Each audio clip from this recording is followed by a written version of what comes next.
The teacher category, which was won by Wendy Mackenzie-Ingle, known as Mrs. Mackenzie at school, from Dartford Grammar Girls School, with her story called In Praise of Pierrette. Apparently in the 70s it was possible for an MFL teacher to swap not only their job for a year with another teacher in Europe, but also their way of life. A small rented family house in Poitiers could be exchanged for a scruffy bachelor pad in Gravesend, and vice versa, to ensure verisimilitude. Exit Mr. Berman, enter Pierrette Naidoo. Names have not been changed to protect them.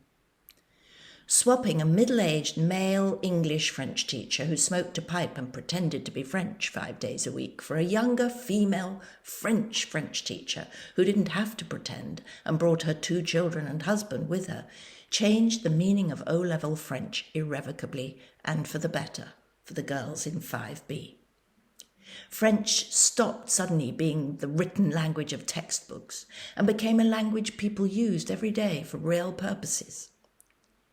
Pierrette, the fact that she had a first name that she was happy to share delighted the class, had a wide grin, bright beady eyes, and always wore a patterned headscarf that prompted much speculation among her pupils. Being tiny, she could have used heels to her advantage, but preferred the whizzing about potential of her sensible shoes. This lively little French whirlwind was a breath of fresh air. She sang, recited poetry, and played games in the classroom long before such pedagogy had reached the British Isles, inspiring a whole cohort of linguists. Loud chanting of un, as well as allowing steam to be let off, transformed 5B's grasp of French verb conjugations and spurred them on to master trickier tenses. Regular tests that might once have seemed drudgery grew more competitive as the terms went by, and the motivation to succeed seemed to be simply the reward of Madame Naidoo's genuine expression of pleasure. And her satisfaction prompted the redoubling of efforts among the students, creating the perfect symbiotic teaching-learning relationship.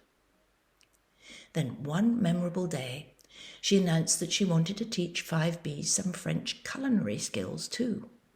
Imagine the excitement of French moving to the domestic science room. Grammar and vocabulary were replaced with knives and ingredients for sauce vinaigrette, a taste sensation that a generation of children brought up on salad cream had yet to experience.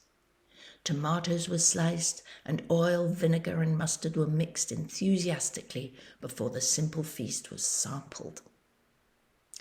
But Pierrette's year in England drew to a close.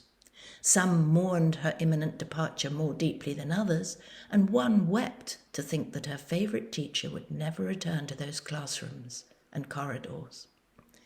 With effusive cards and gifts galore from the girls of 5B, the treasured teacher received her thanks and reminded them all that the Verlaine poem she had shared with them would be her legacy to them. She wasn't wrong. The sanglots longs des violons of Verlaine's Chanson d'automne echo as clearly in my grandmother's ears today as they did the first time she heard their ethereal, rhythmic beauty.